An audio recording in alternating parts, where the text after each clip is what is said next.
imagine that the dollar will lose its value. Yes, I mean, it already lost 95% of its value since the introduction of the Federal Reserve, but it took 100 years. This time around, they'll do it in 10 years. They have become more efficient. They have. Yeah.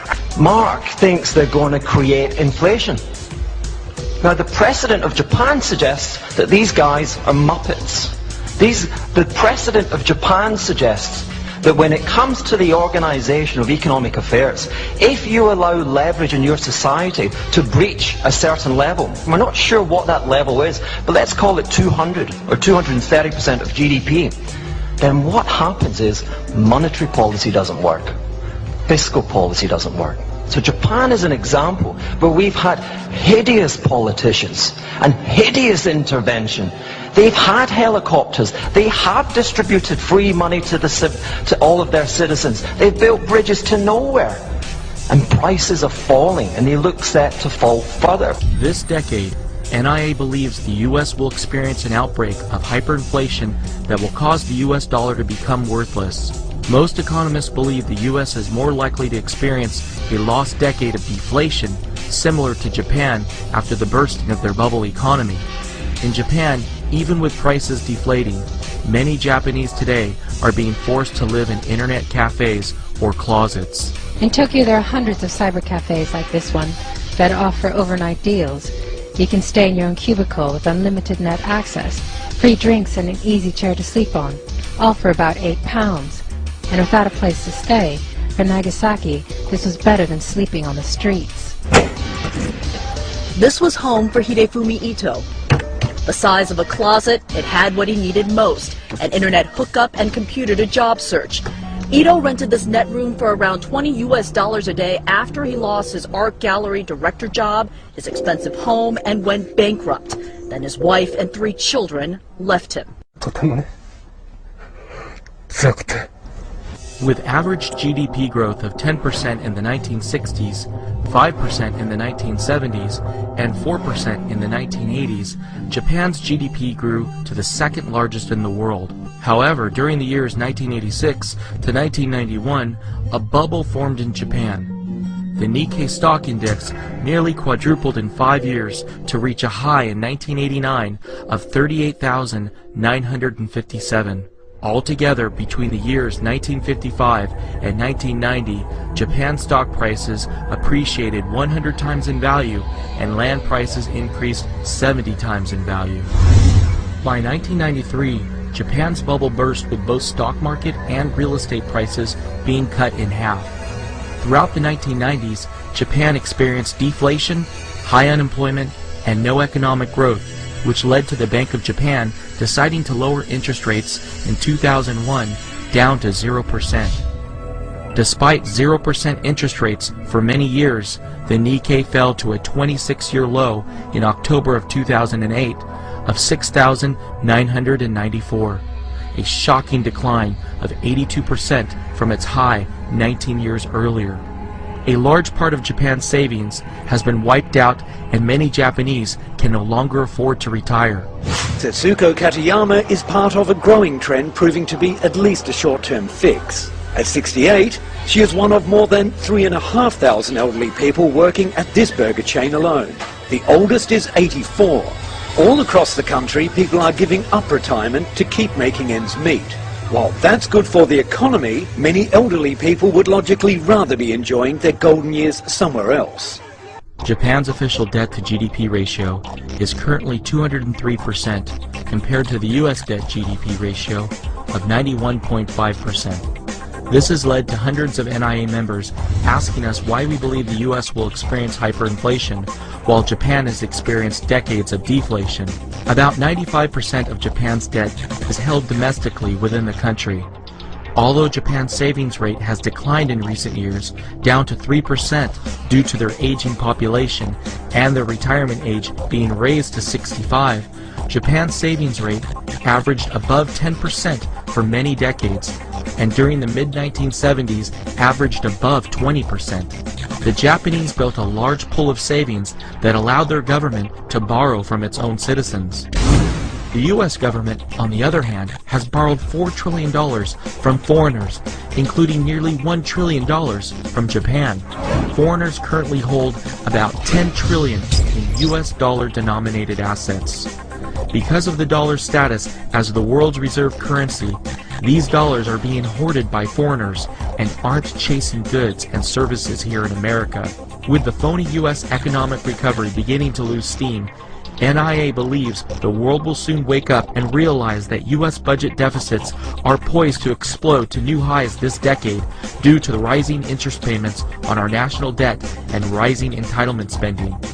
With Japan's declining savings rate, the Japanese barely have enough savings left to fund their country's own budget deficits. How on earth will Japan continue to lend money to the U.S. so that we can fund ours? They can't, and they won't. The loss of our second largest creditor will be the breaking point for the U.S. economy. The U.S. debt Ponzi scheme will soon come to an end. To better understand why the U.S. is poised to have hyperinflation and won't get off so easily with a lost decade of deflation like Japan, let's imagine that all countries simultaneously experience hyperinflation and all fiat currencies worldwide become worthless overnight. Imagine that all debts worldwide are wiped out and the world starts fresh tomorrow with new currencies. Which country do you think will prosper based solely on real economic fundamentals?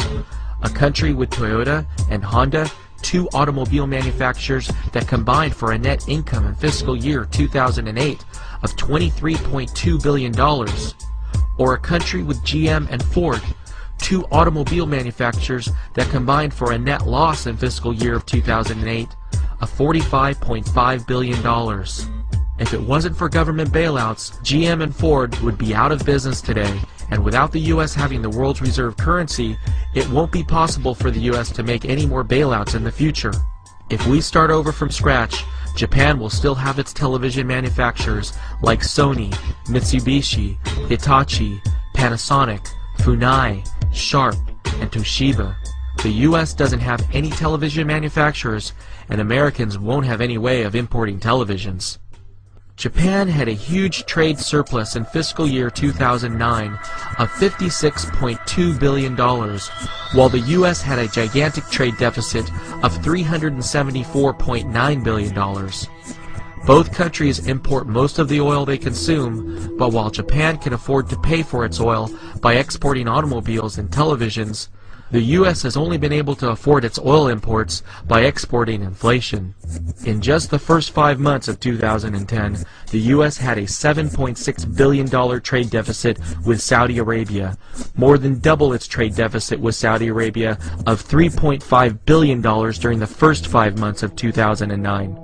Saudi states now own $235.1 billion worth of U.S. treasuries, which NIA believes they could be getting ready to dump. The Saudi Arabian Monetary Agency just reported last month that their gold reserves have more than doubled to 322.9 tons, up from 143 tons of gold reported in March.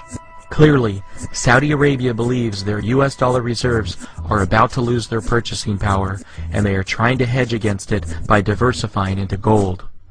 Agriculture is the one bright spot for the U.S. economy. While Japan is the world's largest importer of food and has an agricultural self-sufficiency rate of only 50%, the lowest among developed nations, the U.S. on the other hand produces enough agricultural products to be entirely self-sufficient. Unfortunately, if the U.S. can no longer afford to import oil, there will be a huge drop-off in U.S. agricultural production. Oil is essential to modern agricultural techniques used in the U.S. today. Oil is used for operating field machinery, manufacturing inorganic fertilizer, irrigation, crop drying, raising livestock, and pesticide production. The biggest agricultural use of oil is getting the food to our supermarkets. 81% of Americans now live in cities and suburbs, compared to the worldwide average of 49%. On average, most food in your supermarket travels 1,500 miles before getting there. Even if Americans cut their personal oil use for transportation by 75%, we still won't have any oil left from our domestic oil production to produce and ship food. The U.S. budget deficit in fiscal year 2009 as a percentage of GDP was 9.9%. However, using the same accounting principles that American businesses are forced to use, our real budget deficit in 2009 was 30.3% of GDP because we saw a $3 trillion increase in non-cash obligations for entitlement programs. This is more than 3.5 times higher than Japan's budget deficit to GDP ratio last year of 8.5%. The real U.S. debt to GDP ratio is also a lot higher than Japan, including unfunded liabilities for entitlements and our government's guarantee of Fannie Mae and Freddie Mac. Total U.S. obligations have now reached $80.9 trillion, or 560% of GDP, nearly triple Japan's debt to GDP ratio of 203%. Japan's economy hit peak consumer spending in 1990 and entered their lost decade from a position of strength with a balanced budget, high savings rate of 15%, low unemployment rate of 2%, and a net debt to GDP ratio of less than 20%. With the average American peaking in spending at age 46 and the last baby boomer turning 46 in 2010, the U.S. has just passed peak consumer spending and has entered this new decade from the weakest possible position with a real budget deficit of $4.3 trillion, a savings rate of only 4%, a real unemployment rate of 22%, and a real debt to GDP ratio of 560%. The U.S. has entered this decade from the complete opposite position that Japan was in during the 1990s, so instead of seeing deflation, NIA believes the U.S. is guaranteed to enter into hyperinflation. If you would like to not only survive but prosper during U.S. hyperinflation, sign up immediately for the free NIA newsletter at inflation.us. You will receive weekly articles from NIA with the facts and truth about the U.S. economy and inflation. Becoming educated is the most important first step all Americans need to make in order to survive hyperinflation. At the end, I can reconcile this thing. I think ultimately Mark will be right, because he always is.